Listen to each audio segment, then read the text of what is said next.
Hi everyone, నేను మీ Satya Santosh, global market analyst, certified investment and stock market expert. Market సంబంధించి మనం ఎప్పటికప్పుడు అప్డేట్స్, ట్రెండ్స్ అన్ని షేర్ చేస్తూ ఉన్నాము. అండ్ మా యొక్క వాట్సాప్ ఛానల్లో మార్కెట్ సంబంధించి ఇమ్మీడియట్ అప్డేట్స్ కూడా షేర్ చేస్తూ ఉన్నాము. ఒకవేళ మీరు వాట్సాప్ కమ్యూనిటీలో జాయిన్ అవ్వకపోతే జాయిన్ అవ్వండి. కింద ఫస్ట్ కామెంట్లో మన యొక్క వాట్సాప్ కమ్యూనిటీ లింక్ అయితే షేర్ చేశాను. ఫ్రెండ్స్, రీసెంట్గా అంటే 13th మే రోజు మన యుఎస్ఏ ప్రెసిడెంట్ ట్రంప్ గారు చైనా అయితే రీచ్ అయ్యారు. ఈరోజు జరుగుతున్న మీటింగు ఇంకొక 2 రోజులు కొనసాగుతాయి. అంటే 13 మే నుంచి 15 మే వరకు ఈ మీటింగ్స్ అయితే జరుగుతాయి. ఈ మీటింగ్ గురించి యావత్ ప్రపంచం కూడా వెయిట్ చేస్తూ ఉంది. ఈ మీటింగ్ చాలా చాలా ఇంపార్టెంట్. ఒక 2 నెలల కిందట జరగవలసిన ఈ మీటింగ్ ఇప్పుడు జరుగుతూ ఉంది. 2 నెలల కిందట కేవలం బిజినెస్ పర్పస్ మాత్రమే అనుకున్న మీటింగ్ ఇప్పుడు రాజకీయ ప్రాధాన్యత కూడా కలిగి ఉంది. మనందరికీ తెలిసిందే, గత కొన్నాళ్ళుగా యుఎస్ఏ, ఇరాన్ ఆ ఇష్యూ ఎంటైర్ గ్లోబలీ ఎంత ఇంపాక్ట్ అయితే చూపించింది. అయితే ఇక్కడ యుఎస్ఏ అండ్ చైనా ప్రపంచంలోనే అత్యంత శక్తిమైన సైనిక, ఆర్థిక శక్తులు. ఈ 2 దేశాల మధ్య జరిగే మంచి చెడు డెఫినెట్లీ ప్రపంచం మీద 20 to 40% వరకు కూడా డైరెక్ట్గా ఇంపాక్ట్ చేసేస్తారు. ముఖ్యంగా చైనా ఇప్పుడు ఒక గ్లోబల్ ఎక్స్పోర్ట్ లీడర్గా మారింది కాబట్టి తను ఏదైనా చేయగలిగే సామర్థ్యంలో ఉంది అండ్ ఏదైనా చేసేస్తుంది.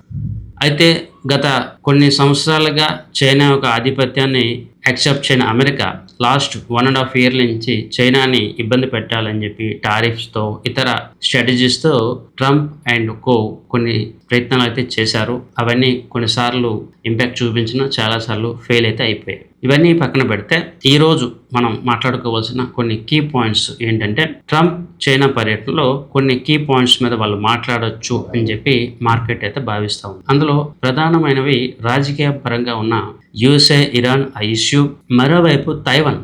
ఇక్కడ తైవాన్ని గత కొన్నాళ్ళుగా సపోర్ట్ చేస్తున్న యుఎస్ఏ చైనాకి ఒక విధంగా కంట్రోల్ చేయడానికి ప్రయత్నం చేస్తూ ఉంది. అది నచ్చిన చైనా యుఎస్ఏని వేరే ఇంకెక్కడైనా కూడా ప్రాబ్లంలోకి పెట్టాలని చూసి ఇరాన్ని, ఇతర కంట్రీస్తోని తన యొక్క రిలేషన్స్ అయితే కొనసాగిస్తూ ఉంది. రీసెంట్గా ఇరాన్ యుఎస్ఏని ఎంతలా ఏడిపించింది, ఎంతలా నష్టపరిచింది మనందరికీ తెలుసు. ఇరాన్ని ఎలా కంట్రోల్ చేయాలో తెలియక ట్రంప్ అండ్ కో తల బాదుకుంటా ఉన్నారు. ఇక్కడ లాస్ట్ టైం ఒక వీడియోలో నేను చాలా క్లియర్గా చెప్పాను, యుఎస్ఏ ఇరాన్ వారు ఆపే శక్తి కేవలం చైనాకి మాత్రమే ఉంది.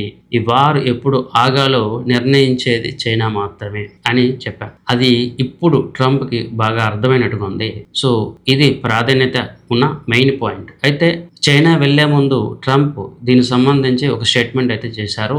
మా మీటింగ్లో ఇరాన్ సంబంధించి మేము మాట్లాడడం, ఇరాన్ని మేము వేరేగా డీల్ చేస్తామని చెప్పినా కూడా ప్రపంచం మొత్తానికి తెలుసు ఇరాన్ని కంట్రోల్ చేయడం అమెరికా వల్ల కాదు. దట్ ఈస్ ద రీజన్ ఈ మీటింగ్లో ఇది చాలా చాలా ఇంపార్టెంట్ అయిన పాయింట్. మరోవైపు చైనా సంబంధించి తైవాన్ చాలా చాలా ఇంపార్టెంట్ కాబట్టి వాళ్ళు కూడా ఇదే సమయం అని చెప్పి దానికి తగ్గట్టుగా వాళ్ళ యొక్క పాయింట్స్ అయితే చెప్పొచ్చు. ఇవి రాజకీయ ప్రాధాన్యత కలిగిన కొన్ని కీ పాయింట్స్. మరోవైపు బిజినెస్ సంబంధించి ఇతర విషయాల గురించి మనం చూడాలి అంటే, ఈరోజు ట్రంప్తో వెళ్ళిన టీము అండ్ అతని పార్ట్నర్స్ మనం గమనిస్తే, ఈరోజు చైనా వెళ్ళింది కేవలం ట్రంప్ మాత్రం కాదు, యావత్ అమెరికా చైనాలో ఉంది అని అనుకోవచ్చు. ఎందుకంటే అమెరికాలో కీ బిలియనర్స్గా లేదా కీ లీడర్స్గా, బిజినెస్ ఎక్స్పర్ట్స్గా ఉన్న ప్రతి ఒక్క వ్యక్తి కూడా, చాలా ప్రముఖమైన వ్యక్తులందరూ కూడా ఈరోజు ట్రంప్తో పాటు అక్కడికి వెళ్ళారు. వీళ్ళలో ప్రముఖ బిజినెస్ పర్సన్ ఎలాన్ మస్క్, తర్వాత team cook, Apple group team cook, తర్వాత ఎన్విడియా ఫౌండర్, తర్వాత బ్లాక్ రాక్ ఫౌండర్స్, ఇలా అమెరికా బిజినెస్ టైకూన్స్ అందరూ కూడా, అమెరికాలో చాలా బలమైన బిజినెస్ టైకూన్స్ వీళ్ళందరూ కూడా ట్రంప్తో పాటు వెళ్ళారు. ఈవెన్ ట్రంప్ యొక్క క్యాబినెట్ మినిస్టర్స్ అయిన వాళ్ళు కూడా చాలా మంది వెళ్ళారు. అంటే ఆల్మోస్ట్ ఒక మినీ అమెరికా దేశమే ఈరోజు చైనాకి వెళ్ళింది. అంటే ఇక్కడ ఎంత కీ స్ట్రాటజీస్, ఎంత ఇంపార్టెంట్ నిర్ణయాలు తీసుకునే ఛాన్సెస్ ఉంది అని చెప్పి మనం ఊహించవచ్చు. సో ఇంతమంది వెళ్ళారంటే డెఫినెట్లీ ఒక కీ ఇంపార్టెంట్ పాయింట్స్ మీద అండ్ టాపిక్స్ మీద అయితే మాట్లాడవచ్చు. మనకి అవైలబుల్గా ఉన్న డేటా ప్రకారం చూసుకుంటే AI related, chips related, regulation సంబంధించి అండ్ ఇన్వెంటరీ సంబంధించి, కమోడిటీ సంబంధించి కొన్ని మాటలైతే డిస్కస్ చేయొచ్చు. మోస్ట్ ఇంపార్టెంట్లీ చైనా నుంచి బోయింగ్ విమానాలకు సంబంధించి అమెరికాకి అయితే ఆర్డర్ అయితే వస్తుందని చెప్పి ఆశిస్తూ ఉన్నారు. మరోవైపు చైనా నుంచి క్రిటికల్ కాంపోనెంట్స్ సంబంధించి అమెరికా కూడా ఆశిస్తూ ఉంది. దానికి సంబంధించి కూడా కొంత ఇంపాక్ట్ అయితే ఉంటుంది. ఇవన్నీ కూడా వాళ్ళ మధ్య జరుగుతున్న ఒక బిజినెస్ అగ్రిమెంట్స్ అండ్ ఇవన్నీ కూడా జరుగుతాయి. అయితే ఈ చర్చల్లో ఏమాత్రం తేడా కొట్టినా ఈ చర్చలో ఏమాత్రం ఒకరినొకరు ఒప్పించుకోవడం ఫెయిల్ అయితే మాత్రం 15వ తారీఖు తర్వాత మనం ప్రళయమే చూస్తాం. ఎందుకు ఈ మాట అంటున్నానంటే గత కొన్నాళ్ళుగా ఇద్దరు అమెరికా చైనా మధ్య శత్రుత్వం అనేది నివురుగప్పిన నిప్పులాగా లేదంటే ఒక కోల్డ్ వార్ లాగే ఉంది. బ్లేమ్ చేయలేకపోతా ఉన్నారు కానీ ఇండైరెక్ట్ బ్లేమ్స్ ఇండైరెక్ట్గా ఒకరి మీద ఒకరికి కోపాలు అయితే ఉన్నాయి. ఒకరు కండిషన్స్ వేరే వాళ్ళు యాక్సెప్ట్ చేయకపోయినా లేదా ఇంకేదైనా జరిగినా కూడా మనకి 15వ తారీఖు తర్వాత ఒక ప్రళయం అయితే రావచ్చు. మరీ ముఖ్యంగా మీరు గమనిస్తే ఎంటైర్ గ్లోబల్ మార్కెట్స్ షేక్ అయిపోతాయి. ఇది మీరు నోట్ చేసుకోండి.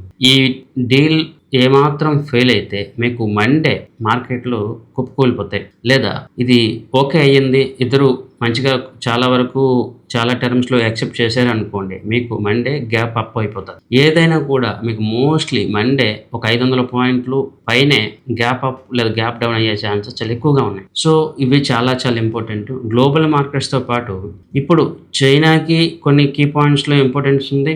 అమెరికా కూడా చాలా వరకు అమెరికన్ డాలర్ స్ట్రాంగ్ అవ్వాలి. ఒకవేళ అమెరికన్ డాలర్ 15వ తారీఖు తర్వాత ఏమాత్రమైనా స్ట్రాంగ్ అయిపోయింది అనుకోండి, అది గోల్డ్కి రివర్స్ అయిపోతుంది. సో ఇవన్నీ కూడా మనకు యాంటిసిపేషన్ మాత్రమే.